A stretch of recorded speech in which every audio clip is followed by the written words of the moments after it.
Jim, Merry Christmas and Happy New Year. We can say it again. Yeah, well, I heard Trump is going to spend a couple weeks to fumigate the White House. That's true. Hey, I have pinpointed the exact date of the Obama recovery. It's January 20th, 2017. Hey, I want to make a comment. This is not intended as a joke at all. As preliminary, we're going to get rid of the gay man couple from the White House. Michelle Obama was born Michael LaVaughn Robinson, the son of a crack whore in Chicago. He was a football player at Oregon State University in around 1987, and he left to release the woman trapped inside of him. Got a picture of his hair club for men ID card. I have two clients from Chicago. One is a member of the Reverend Wright Church, where he knew Mike Robinson. Another one is a member of the bathhouse, and he knew the gay man, Barack Obama. Okay, that's preliminary. But let me just move on to Hillary. Did anybody notice that in August, before the Congress, when Hillary was defending the emails and the treason charges regarding Benghazi and much more, the ultra high security databases that were released or made available or not protected. Okay, in August, a haggard 70-year-old woman appeared before Congress. Does anybody have their wits about them to notice that in the debates, a woman appearing in her 40s was found opposite Donald Trump in the debates?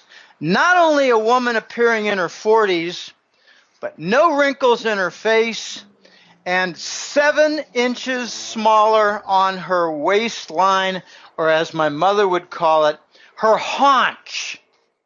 Her haunches were 7 inches less. Does anybody have their wits available to notice that that was not Hillary? Well, she certainly aged after the election. No, that was the real Hillary again. They had a stand-in for the debates. And she read from a monitor. And even on that dinner after the day after the third debate, Donald Trump said at a dinner when they were both there, both Hillary and Trump were there at the dinner, he said, "The woman against whom I debated." Very careful choice of words. He knew it wasn't Hillary. You're talking about the Alfred Smith dinner. I believe so, yes. That was a riot. He did not refer to her as Hillary in the debate the night before, but rather the woman against whom I debated. He knew it wasn't Hillary. We're being played, Rick. I'm just sick of the staging. I mean, I've got a smart sister, and she said, "Jim, your opinions on Obama are just so crazy. They're married. Can't you see it? They have 2 kids." And I said, "You're a divorce attorney. Have you ever heard of adoption?" And they weren't even adopted. They were borrowed from a Moroccan couple. And that's on the internet now, and you can see the 2 kids, Sasha and whatever. And one kid looks just like the mother, one kid looks just like the father. I'm sick of this, Rick. We're being played. Do you think Barack and Michael will ever publicly out themselves and confess that they were the first same-sex couple in the White House? Only when their cover is completely blown, and then they'll pretend it was no big deal. It's getting blown right now. And where are all the pictures of Michelle Obama pregnant? Where are all the pictures of Barack and Michelle with 2 little girls? No. there are only 2 older girls all of a sudden. Well, one of my contacts from the church, the Reverend Wright Church, told me that Barack paid $25,000 for that beard. That's what they call it. He wanted to do something in public life, so he bought a wife who was gay, a gay man. It's called a beard, and he paid $25,000 to Reverend Wright for that introduction. And he was actually told, this is according to my client contact, he was actually told, Mike Robinson might not be suitable for you. He's very unstable and he's violent. Yeah, well, ask Senator Harry Reid, who almost lost his eye when they were all doing a very energetic gay sex party. And Harry Reid had his eyes on Barack from behind. Okay, that's enough. That's enough. Well, Harry Reid's brother got beat up the same day. Yeah, well, when you're dealing with an ex-football player, middle linebacker at Oregon State University with giant shoulders, and notice that in the first 3 years, how shall I say, Michelle appeared to have no breasts. And then suddenly, she seems to have C cups. It has long been rumored that Reverend Jeremiah Wright was a gay matchmaker in the network of down low clubs. I don't doubt it, but No, seriously. Do you know? No, there's a network. There's a network called the Down Low Clubs that operate in black churches, and the gay pastors are matchmakers, and they find beards for gay men in their church and get them set up. So it looks like they have a normal marriage. And sometimes they're marrying them to women, but the main thing is to provide a cover for them to operate in normal society. Now, if you're trying to become a bank vice president or a hardware company vice president, you might have to introduce your wife at some kind of a company party just so they can make sure that this guy is on the up and up. That's what the beard is for. But there are 3 different separate events where Barack Obama referred to Michelle as Michael in front of hundreds of people. And they had one thing in common. It was after a long trip, and he might have been suffering from some jet lag. One of them was in front of the Joint Chiefs of Staff in an Annapolis, Maryland naval presentation. Another one was in the White House Rose Garden, where he thanked the press corps for all their cooperation during one of their numerous vacation trips. Okay, I'm just sick of all this. I'm sick of this. We're being played. We don't even know if Barack has had a double for many of his appearances, like for fundraisers. He spent more time at fundraising and playing golf than he has been at the office. I'm sick of this stuff. I'm almost afraid to ask you what you think of John Ping Pong Podesta. I don't know much about him except that he's been placed at the Portugal resort where little Madeline McCann went missing, along with his brother, placed by the U.S. FBI using travel records and things like that, probably phone records as well. This is the campaign manager for Hillary, and he's probably one of their main organizers for acquiring little children. And, I really like to blow the cover off the word pedophile and pedophilia. It means child murder. It's killing them. That's what they do. They try to rob their spirits. They use them in what's called snuff films. Yeah, well, they that's for sure too. But there's the MK Ultra method also. What they have in the MK Ultra is a dual system. They'll pair up kids, sometimes randomly. Sometimes they'll just say, "Well, this is an alert little kid. We'll match him up with this little quiet kid." Okay, and what they do is they determine out of all these pairs, this is the one who's going to survive, and this is the one who does not. And they actually have the survivor kill their partner and spread the ashes over their own body. This is how they traumatize Okay, so yeah, they might be used some for snuff films, but I have a contact who knows Secret Service in the United States government.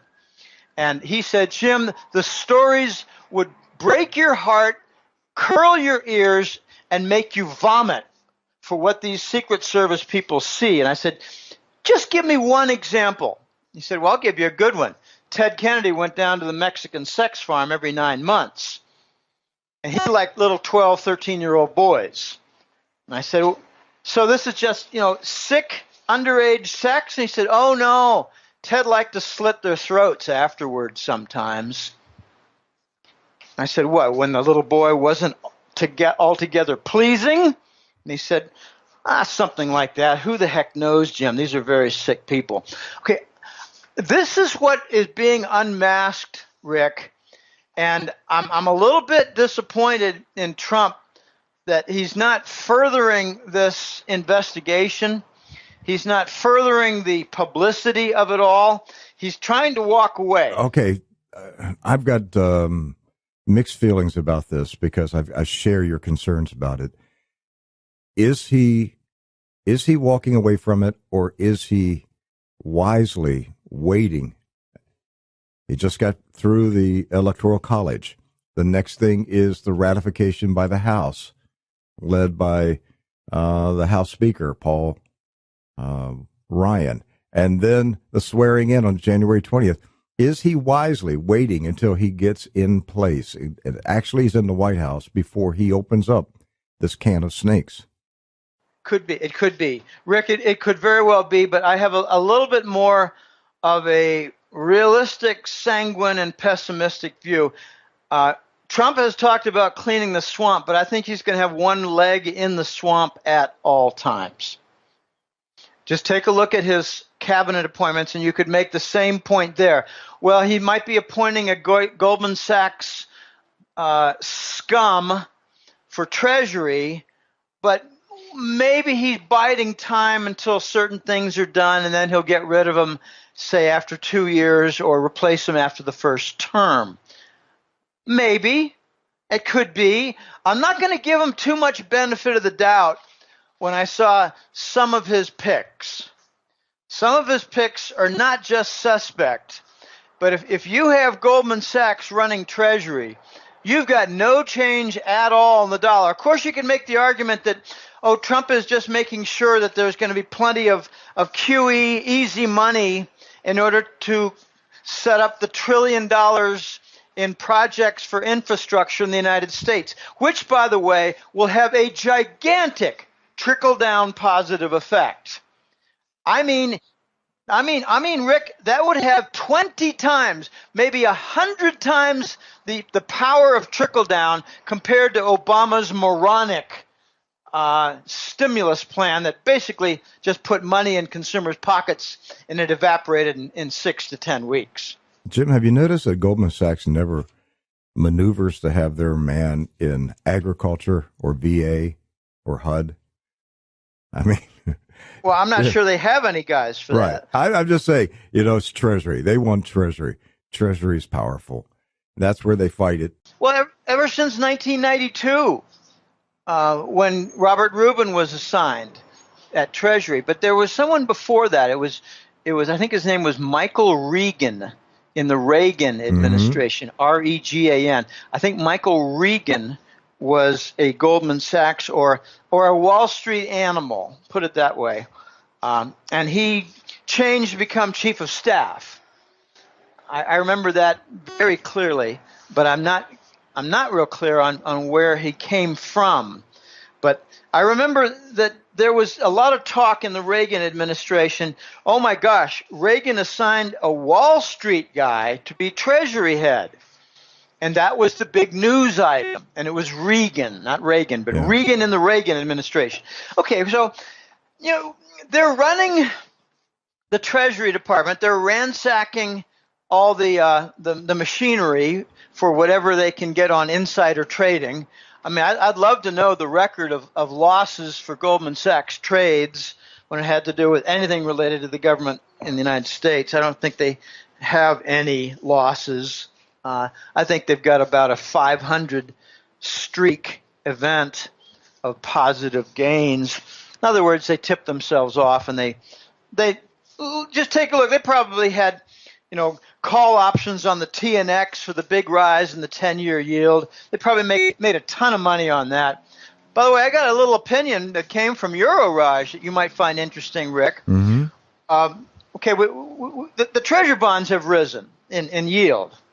And some people are saying, oh, my gosh, I guess it means that Trump's going to add to the deficit. And Obama didn't? What kind of argument is that?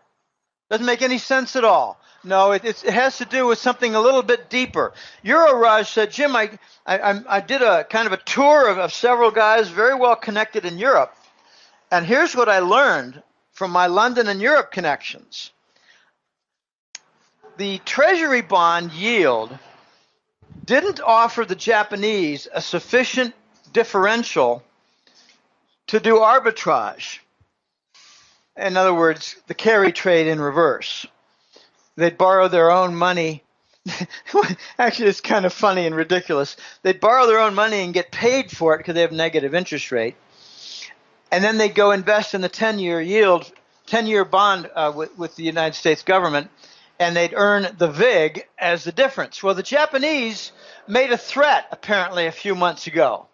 They told the U.S., we own $1 trillion in your debt, and we want the VIG to be different. We want a higher yield on the 10-year because we're playing it against our own Japanese government debt, and we can manage the currency differences with, hedging. That's pretty easy, especially when we know the direction it's going.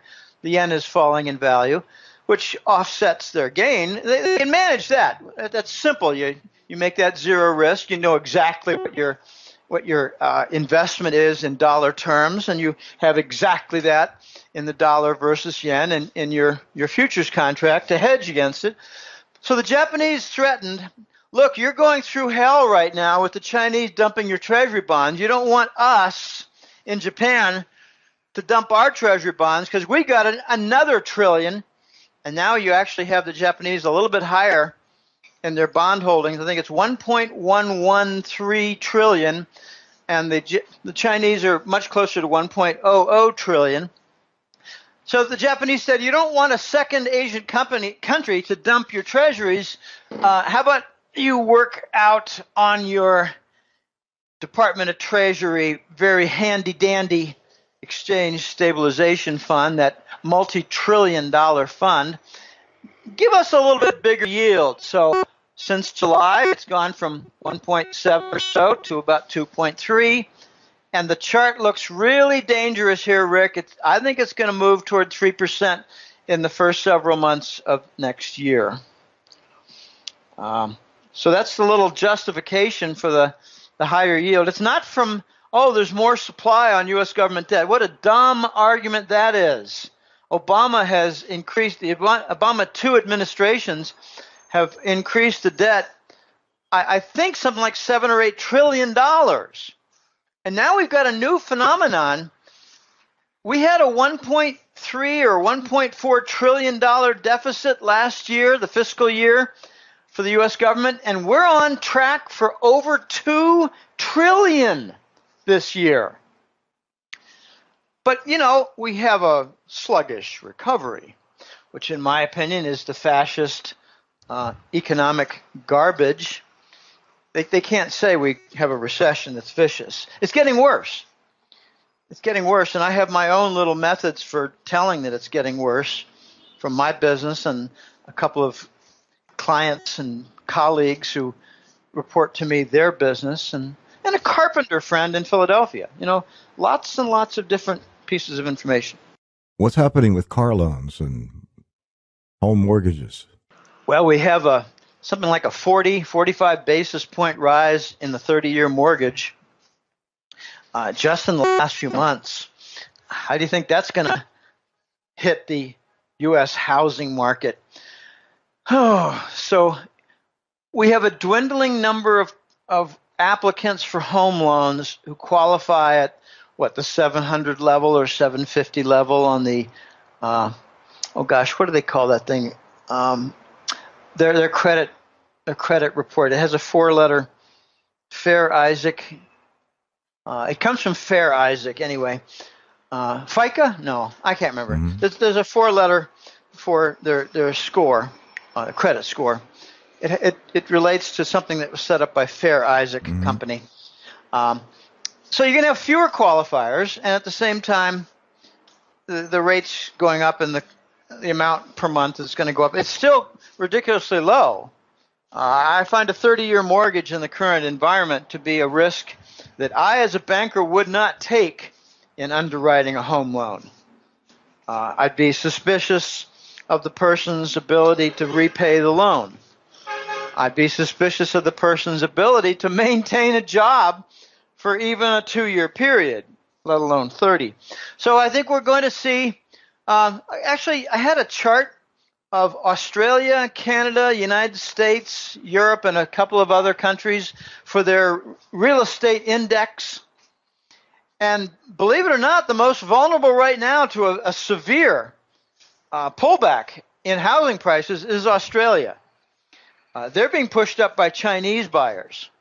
The Canadians also have a problem. They've had no correction in the last 5-7 years. Neither country has. Canada has a vulnerability for their housing prices pretty much on their Pacific coast from Chinese and Hong Kong buyers. For those who don't know much about Vancouver, it has a nickname called Hongcouver. Is capital flowing out of China? Well, I think so. I think they're realizing that the West is pretty much a doomed Keynesian experiment laboratory. So I believe they're buying up whatever's not nailed down. I think they realize that there are a lot of business potential out there in the West, and they want to capitalize on it. If you're Chinese and you're a multimillionaire, you're going to want to invest in something in Shanghai after all the investment that's taken place in Shanghai. I think you're going to look for some new, fresh ground. Maybe look to buy a property in Auckland, New Zealand, or Brisbane, Australia, or Texas. So I think that there is a lot of money moving out, and they've got their own capital controls, pretty small scale. So the Italians are talking about bailing out Monte dei Paschi Bank, and they're looking at something like 17 billion euros. That's kind of like feeding snack foods to a wrestling team, isn't it? Yeah, I have a similar parallel. It's like taking out your wicked pea shooter and firing away at that bus. It's not going to stop a thing. I've made it quite clear that they need a $100 billion patch just to start things off, and then they need to repeat it at least 2 or 3 times. And they got to cover some of their own sovereign debt. Where does Italy get that kind of money? They don't. They're going to have to get off the euro currency and print it, or else they're going to lose control of their own banking system to foreigners. All right, so there's going to be an Italian exit from the EU. So that means bringing back the lira. I'm pretty sure it's going to happen, Rick, and I think it's going to come only after a great deal of nasty debate, maybe a couple murders, and more. Just look at it this way. Italy watched what happened in Greece. They saw the austerity budget forced upon them by the IMF, the German bankers, the EU Commission, those three. Even the Euro Central Bank got involved. So everyone with power financially forced it on the Greek government. Reduce your budgets. Okay, so they had massive unemployment. Then the German banks came in and basically grabbed all the assets they could. You could call it asset seizure. You could also call it rape and pillage of the Greek assets and their system. Okay, Italy decided, I think, a while ago, we're not going to let that happen to our country. And there's only one way you can prevent that from happening to your country, Rick, apart from growing your way out of it, which they're not about to do, and that is to issue money and cover their own banking system and say, screw you to the northern bankers. But they cannot issue that kind of money unless they're in charge of their own money. And that means they have to get rid of the euro. When you say exit the euro, you got to be careful. It's exit the union or exit the common euro currency system. Exit the common euro or exit the union. I think they're going to exit the common euro currency system and be forced out of the union. And then they're going to see a lot of other countries do the same. The French are another group that have a lot of national pride. I don't think they like the euro. They want to discount it. You cannot get stimulus in these pigs nations plus France. France looks just like the pigs nations, except they own a lot of the debt for the pigs nations of Portugal, Italy, Spain, and Greece. Okay, you cannot continue in this way without a stimulus of real type. And countries that are beset by debt, who cannot get off the ground, devalue their currency and move forward. We're going to see a gigantic devaluation in the pigs nations. It's going to start, I think, with Italy and move immediately to Greece. Then you get Portugal and Spain.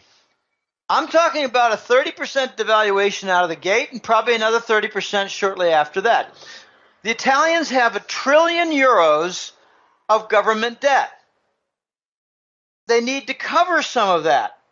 They have 360 billion euros in banking system debt that's gone bad. Not just debt, but debt that's gone bad. They call them non-performing loans, NPL. Okay, they have $1 trillion in debt plus a third of $1 trillion in euros in private banking system. And now you got Monte de Paschi. How many days in a row are they going to have limit down before they enter failure?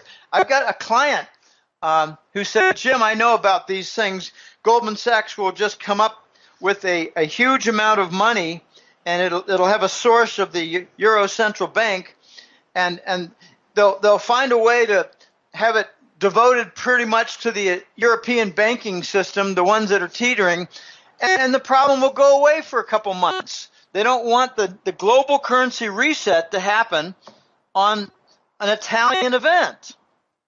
And I say, well, that sounds all fine, but there are way too many threats out there. Before I lose my note on the paper here, you mentioned car loans. Car loans are the new mortgage subprime problem in the United States. We don't fix things in the United States. We can't afford to fix things because we don't have adequate industry to fix things with real income. And we never fix things, as Baby Bush suggested, the moron who liked to, kill cats and dogs when he was a little kid for fun, who became president. He suggested that we go out and spend our way into prosperity, because that's what he learned when he cut his economics classes at Yale University. Where are the photos of Baby Bush as a pom-pom cheerleader at Yale football game? Boy, I think that would have been a really lovely photo op for Kerry or Gore to put forward, but that just never seemed to come out, like the damaging photo of Dukakis with his head sticking out of a tank and a helmet on, or John Kerry shown with a bicycle and a one of those protective helmets on his head that make him look like a little pansy. I feel like a pansy every day when I put on my bicycle helmet, Rick, but I continue to do so because it protects what I consider to be my little treasure called my brain. Yeah, we want you to protect your brain. Yeah. Anyway, the car loans are being shoved into asset-backed mortgages all through the United States in their bond industry. They're rotten tranches, and here's how rotten they are. You go out and you get a car loan nowadays, and they give you a 6, 7, or 8-year loan and a very low rate, so that in your first year, like when you drive it home, you're immediately negative equity. You take that 20% reduction from depreciation in your first year, $20,000 car is now worth 16 because you drove it home. You're in negative ground on your car loan because you've got extended terms, small payments, almost nothing going to principal in the first year, and a very low interest rate. Doesn't make any sense at all. They're being shoved into mortgage bonds, and they're rotten all over again. The subprime problem is all back to where it was in 2006 and 7, and its major component for making them rotten is the car loans.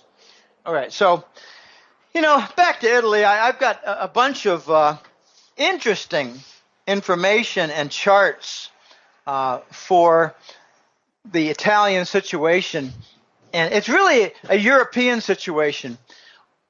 We've got the German spread of the 30-year versus the 1 year. It's now risen up close to 2%. It was down at 1% just 6 or 8 months ago. We've got the Italian sovereign bond. This is laughable stuff. Its interest rate for the bond is lower than the United States. Well, why is that? Do they have maybe a better debt ratio versus their GDP? No, they're at 132%. The U.S. is a little bit over 100. The bad loans for the Italian banking system are something like 360 billion euros. The next closest country is half that, at France, about 165 billion euros. And then you have Spain at about 150 billion euros. So Italy is worse than France and Spain combined. Jim, fast forward 1 year, December 2017, will the European Union still be intact in its present form? I think no. Not even close. I think you're going to have a couple of splinters. Okay, you can't talk about Turkey with that. Turkey is NATO, but not in the Union. I think we're going to see Italy splinter off. I think we're going to see Greece splinter off. The Dutch are going to have a referendum soon. They're going to have a presidential election soon, or national elections that determine prime minister. I can't keep every country straight regarding president or prime minister. Prime minister is from a parliamentary form where they develop these coalitions, and there's a leader who speaks for the coalition. I think the French are going to, if they're not out by the end of the year, they're going to have one leg out the door by the end of the year because they want stimulus. They're going to reject their socialism. It's going to be quite interesting to watch France because as they try to reject their socialism, they're going to try to retain their early retirement benefits. Oh, I tell you, the French are so silly. They think it's perfectly fine to be 56 years old and collect the national pension. Oh, really? Well, I'm 64 years old, and I'm working like a dog, and I enjoy it, and I'm not about to have anybody offer me a big fat pension for doing nothing, sitting on my duff. But, it's the French way. I mean, I guess they need time to eat their wine and cheese and have their funny-looking sideways hat. I don't know. I don't buy into it at all. I think the French are going to be getting out because they want stimulus for their economy, and they're going to realize their nation's bankrupt. Well, Hollande has backed out of the presidential election. Marine Le Pen is the leading candidate, and she wants out of the European Union. And the EU clowns are attempting to punish Great Britain for voting to leave the Union. How far will they push Britain before the UK pushes back? I don't really know, Rick. I don't know. It's a bit of a mystery, but I'm beginning to think that the elite want England to get out of the Union.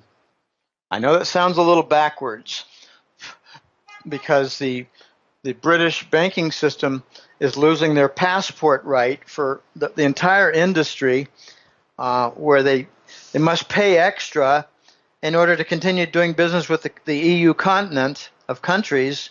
So therefore, there are a lot of different businesses that are relocating to Germany. I think Frankfurt is already going to grab a good slice of that.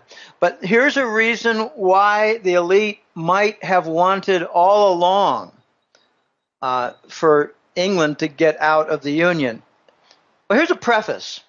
Why is it that Jacob Rothschild made a cool $1 trillion on his bet that England would get out? So he probably pumped up the press saying it would never happen while he was betting the other side and made $1 trillion.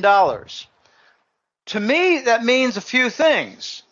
It means the press continues to be polluted, but it also means that the elite wanted England out. Why would the elite want England out? Because it can become an island outside the sewer called Europe. The sewer that is being inundated with Arab human garbage and NATO interference. And play a role in the new Silk Road? As a financial hub, yes. They're working feverishly right now to win and retain RMB hub center activity. And there are two things that really mark that. One is the issuance of RMB-based bonds.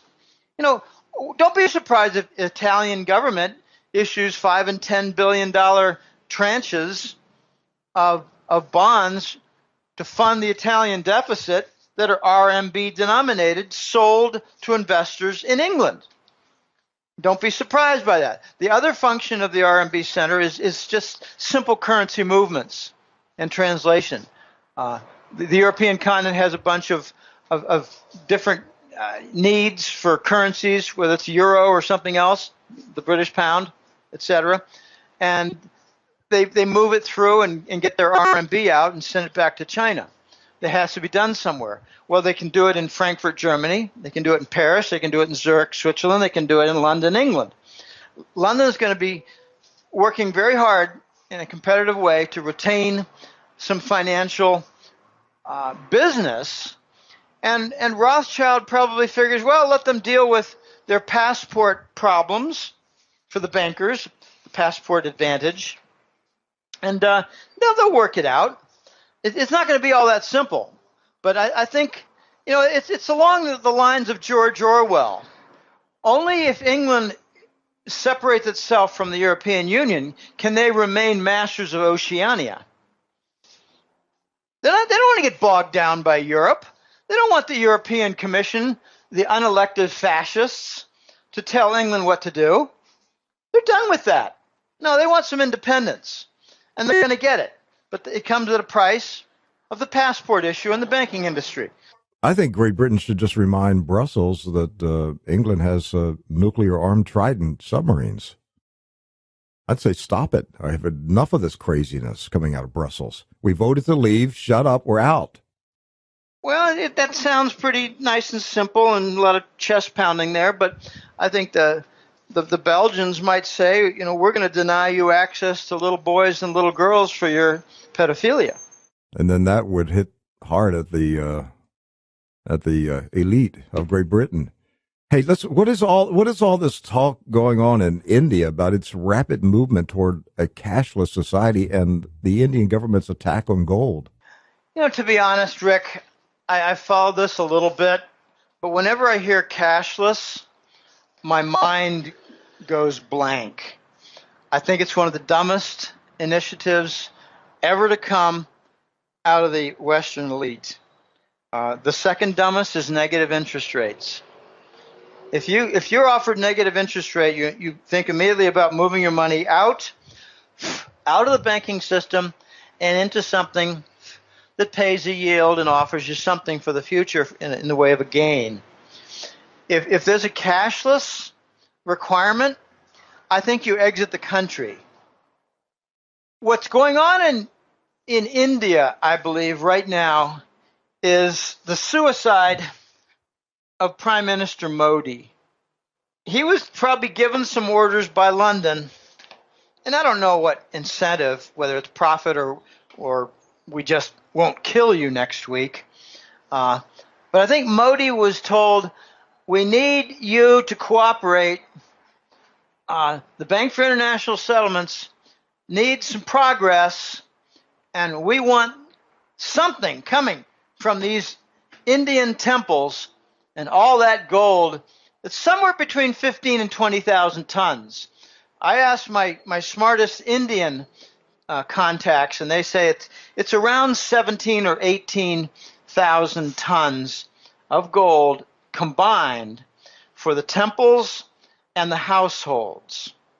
Okay, that's a lot of bars of gold. They wanted to monetize it. A year ago, the big story in India was take your bar of gold, take it to the bank, exchange it for a CD, a certificate of deposit, earn some interest on your money, because when it's sitting at home, it's not earning anything. And the Indians are too smart. They didn't fall for it. They don't trust the Western paper. Okay, hand over your gold, and don't worry. When the 2-year certificate is up, you can get your gold back. Yeah, don't worry. Well, they do worry, and they didn't trust them, so they didn't really do that. They didn't participate in those programs much. Okay, so now we're in phase 2, eliminating high note cash. It's getting very complicated.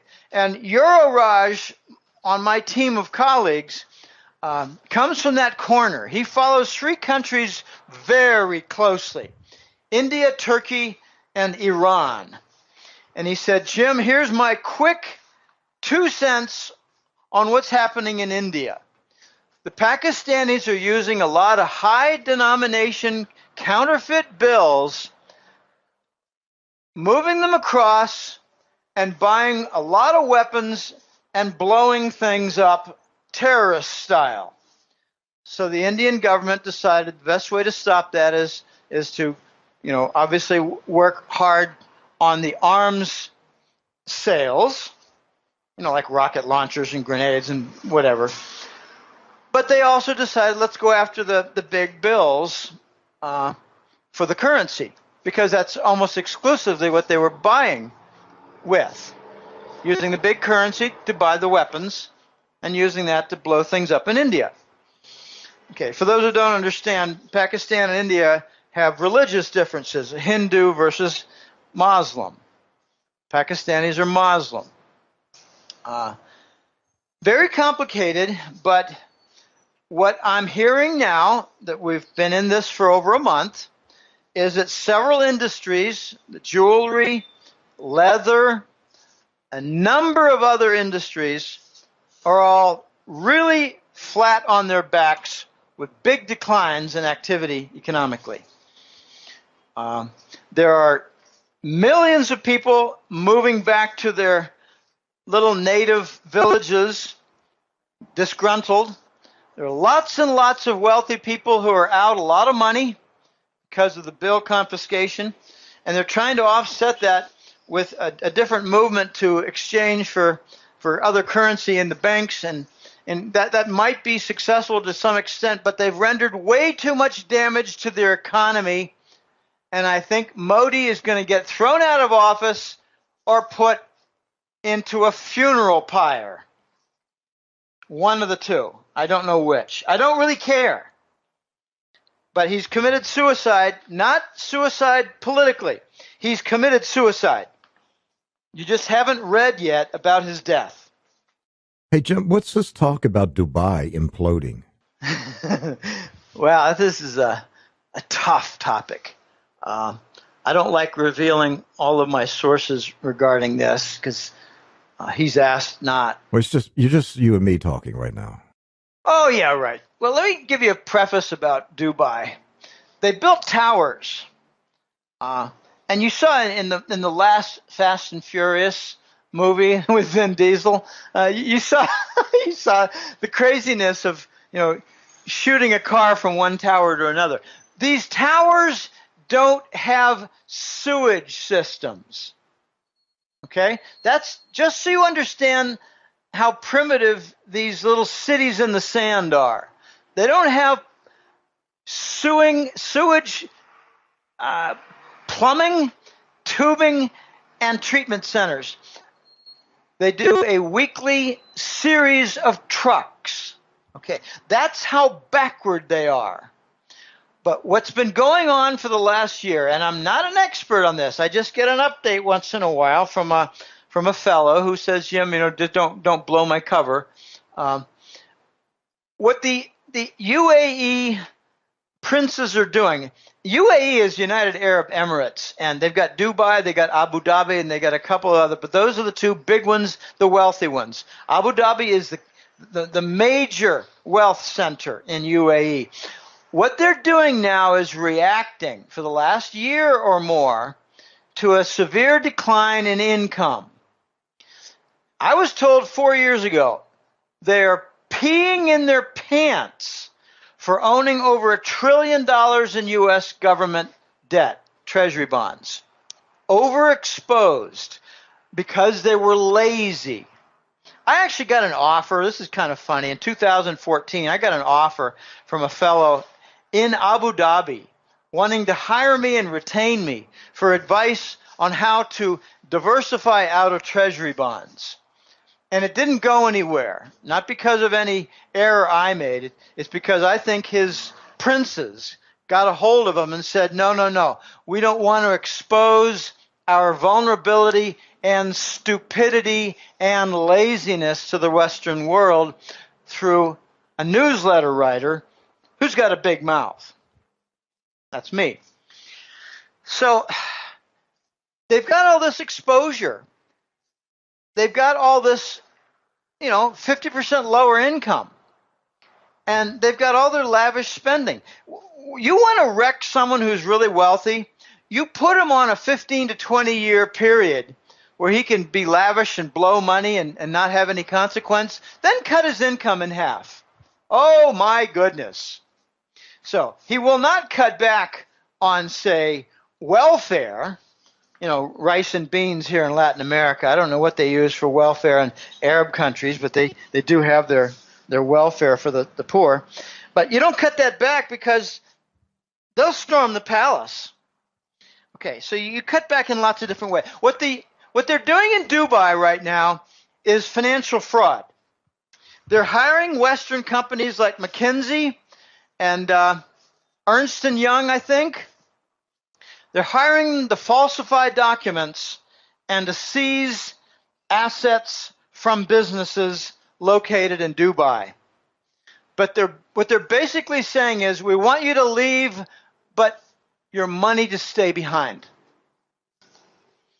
You have 100 different banks shut down in the last 2 years in Dubai. It's not a friendly place to do business. You have stories of Saudi Arabia where they're not paying the Western contractors. And the contractors and their families are stranded in the desert cities. And much the same is happening in the UAE, but they're doing something much worse in the UAE. They're falsifying documents and stealing assets. Well, my next question is the Saudis. How will Donald Trump deal with the Saudis? I'm not really sure, Rick, because I don't know. I don't know his main fundamental beliefs regarding Saudi. I really don't. We know that he is going to be tough on Islamic terrorism. And if Donald Trump concludes that it's the Saudis that are financing the vast amount of Islamic terrorism, I think he will come to the only conclusion that any sane person can do, and that is you got to strike at the Saudis.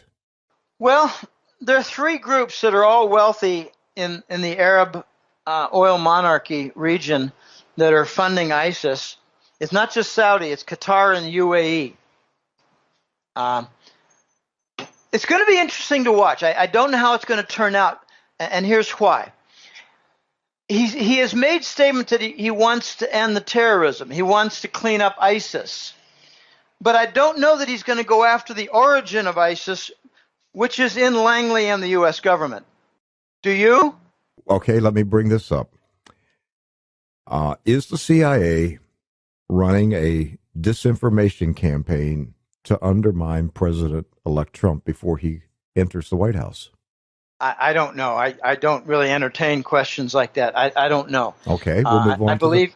Let me try a little bit more though. I don't know, but I do have quite some certainty that the press networks have been engaged in smearing and lying about Trump for the longest time.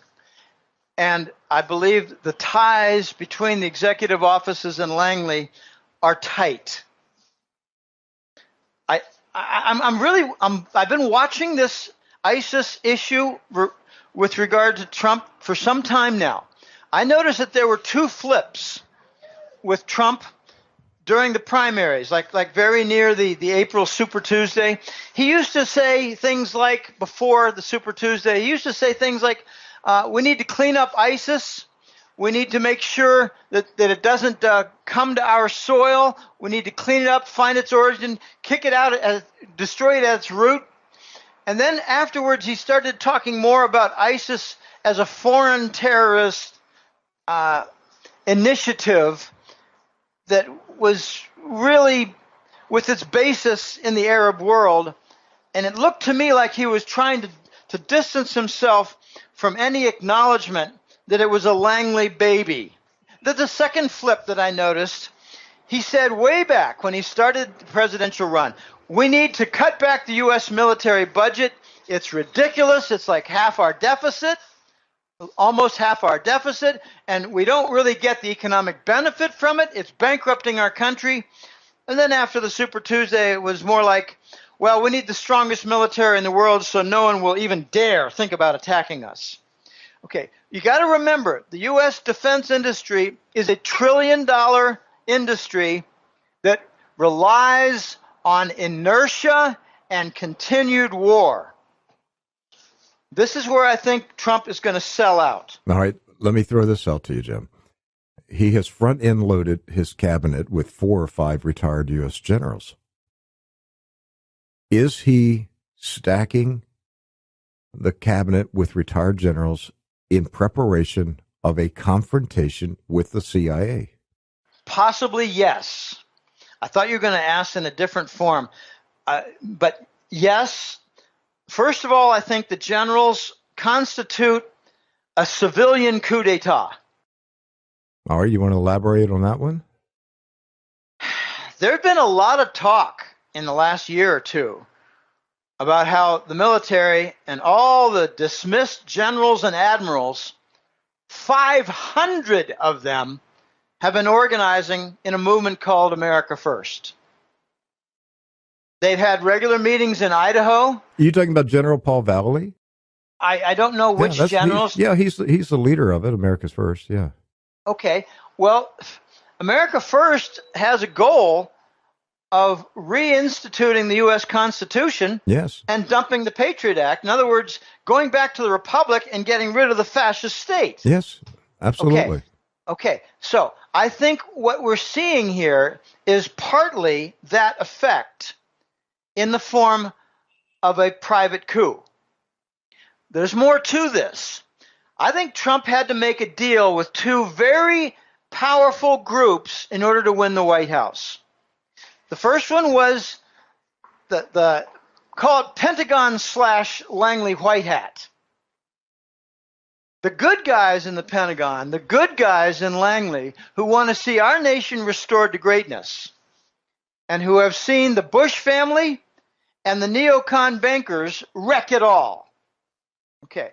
The second group that I think Trump had to make a deal with is the Wall Street bankers. The ones who have all the dollar connections and the machinery, like for the treasury bonds, in place and working and keeping things moving so that tomorrow we don't have a complete wreckage of our economy from simple currency problems and bond problems. All right, so he made a deal with, let's just call it the military side and the banking side. What kind of deal did he make? Make sure I don't get killed by the Hillary fascists, the Clinton-Bush-Hillary faction of fascists. Protect my back. And I'll make a deal with Goldman Sachs. You can continue their game, but we need to move toward the gold standard, and we're going to let you manage this unbelievable nightmare crisis, but since you caused it, we want you to manage the transition. And don't forget the condition. Make sure I don't get shot. So, the bankers and the military have been protecting his back, and a Goldman Sachs guy named Mnuchin was the #1 fellow for fundraising for the Trump campaign. Trump did not finance his own campaign. I'm sure he used some of his own money, but I don't think he financed even a large percentage. I would guess that it was way under 20%. And a lot of the fascist neocons, and you know, you're starting to see the element of the fascist neocons. They cut up across parties.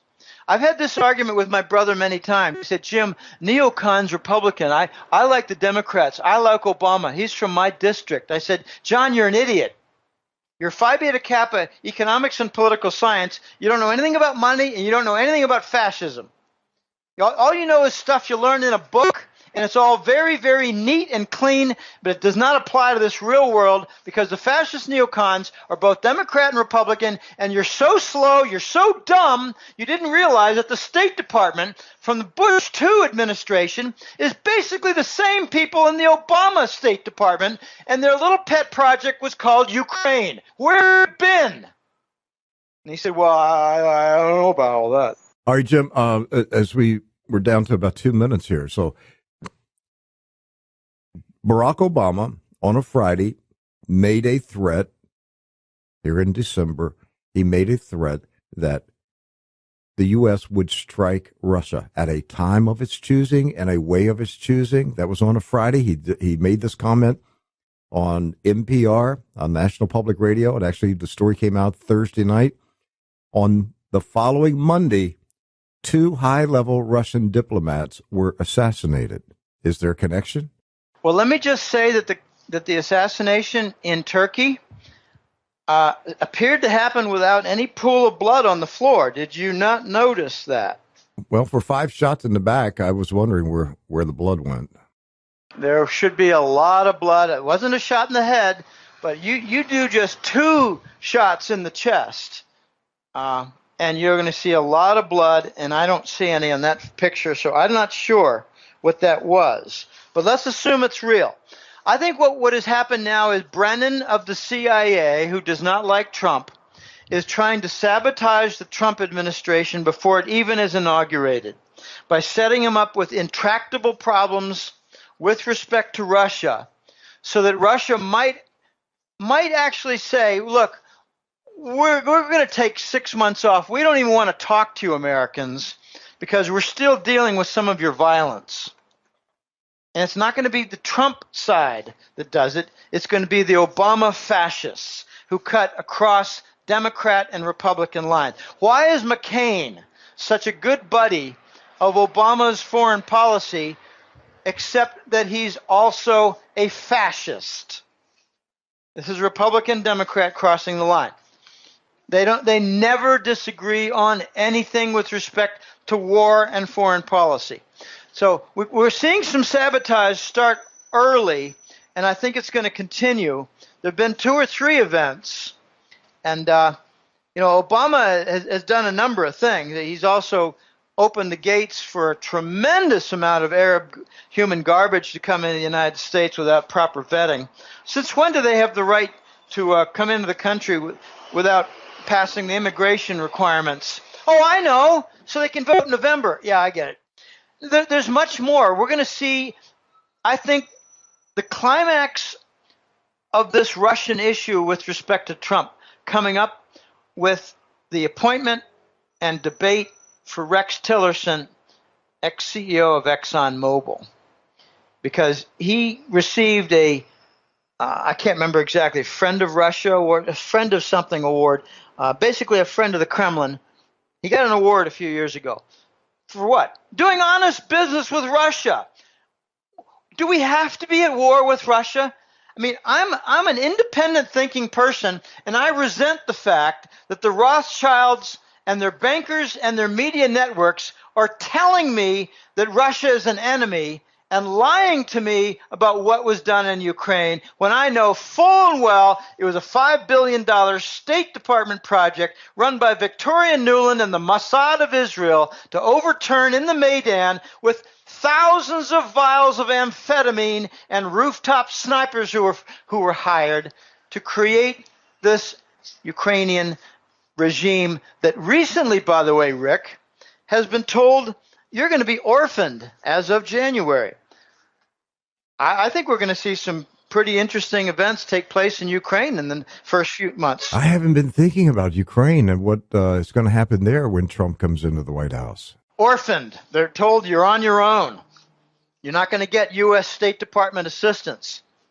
Now, why would they say you're orphaned if they weren't already on U.S. assistance? That's right. Why are they on U.S. assistance? Because we did it. Oh, gosh, I covered very well the Maidan events and the snipers and oh, gosh, there are lots and lots of accounts of the 10,000 vials of amphetamine passed around. Let them all go crazy and let them all break things. Let's not leave out the cargo planes that hauled the gold out of the Ukrainian central bank. Right. Well, no, you don't understand that, Rick. That's to the New York Fed for safekeeping. Oh, okay. They wanted to make sure that the Ukrainian central bank had their gold. They'll never see it again, just like the Libyans will never see their 144 tons of gold. That's right. Or the former state of Yugoslavia. I suppose I'm not really clear on that story. Yeah. So we've got a lot of events coming up. I like to repeat that I believe Trump has one foot in the swamp. And I don't know, I have experience in cleaning things up. I used to be a property owner outside Boston. And if you want to clean up the unbelievably messed up basement, you got to put some boots on and get down there. If you're going to clean up an area that had a sewage leak, you got to put some boots on and get down in there. And another thing, Jim, if you're going to drain the swamp, don't hire alligators to do the job. Well, we don't know exactly what Mnuchin is all about. He's spent more time producing movies than he has anything else in the last year or so. But 2 years ago and 3 years ago, I think he was involved with the private equity that were taking on hundreds of properties that were foreclosed. And he made some money, but he got out of that. I don't know what his agenda is, Rick. Will Trump be pro-gold? Oh, I think very much so. And it might lead to his I hate talking this way. Yeah, let's not even go there, yeah. Yeah, he might end up on a long list with Buchanan and McKinley.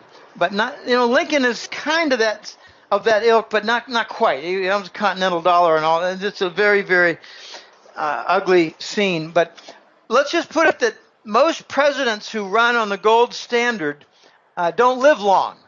Let's just leave it that way. What about FACTA? Well, you think he'll repeal FACTA? I think FATCA is going to be repealed with the launch of the new dollar because the U.S. is going to lose control of the internationally held dollars. And that'll be the end of the FATCA story. End of the FATCA nightmare. All right. Jim, Willie, if you want more of this man's insight into the financial affairs of the world, you should become a subscriber to the Hat Trick Letter. Go to goldenjackass.com, goldenjackass.com. It's the Hat Trick Letter. Thank you so much, Jim. Happy New Year. We'll see you in 2017. It's going to be a wild ride the next several months, Rick, and I hope you have me on again as we can cover the progress for this development, because I think it's going to be a very dangerous road that we travel on, especially when it's extremely clear that the dollar in its current form cannot continue. All right, we'll have you back early 2017. Jim Willie, the Hat Trick Letter, goldenjackass.com. All right, thanks for having me. Bye now. Well, thanks, Pastor Rick, for that interview. And this interview was pre-recorded, and so we're presenting it as a special presentation for our listeners this week, the final week of 2016. And since it is the final week of 2016, if you've not had the opportunity yet to get your end-of-the-year giving in, we'd like to encourage you to do so. The best way to do that is to visit our website at truenews.com. That's TRUNEWS.com. And on the homepage there, right at the top, right below the True News banner, you're going to see a red button that says Donate. And you can quickly and easily fill out some information there. We make it very easy for you to give, and you can help us out with an end-of-the-year gift. I'd also like for you to prayerfully consider making a monthly commitment of a set amount for 2017. Make it a resolution. Make it a promise. Make it a faith promise. Challenge God. Put God on alert that you're giving, and let him bless you here in the coming year. Now, if you're using a mobile device, it's very easy to give there as well. Just go to the Apple or Android stores, download our app to your phone. And on the app, you're going to see a heart button at the bottom. Just touch our heart, and like we're touching yours, and you can give right there on your mobile device. Once again, we make it quick, easy, simple, not complicated at all. We want it to be easy. Now, I know a lot of people still like to mail in their gifts, and we still go get our mail every day. And we'd like to encourage you, if that's your preferred method, we make it easy for you as well. The mailing address for True News is P.O. Box 690069, Vero Beach, Florida 32969. That's True News, P.O. Box 690069, Vero Beach, Florida 32969. Now, checks, money orders, those are fine. If you are considering sending precious metals to us, we do ask that you give us a call here at our office. We do have special instructions for individuals who are looking to ship precious metals. We have some special packing instructions that kind of help you out. We don't want there to be any problems with you being able to ship your items to us and everything. We want to make sure you get proper credit for what you sent. So just give us a call here at the office, and we'll give you some advice on the best way that you can get those precious metals to us as well. Well, God bless you. This has been a great episode of True News today, and we want to encourage you once again to let us know if we've been a blessing to you. Write us, call us, email us, and let us know that True News has meant something in your life. I'm Doc Burkhart, sitting in for Pastor Rick Wiles. God bless you.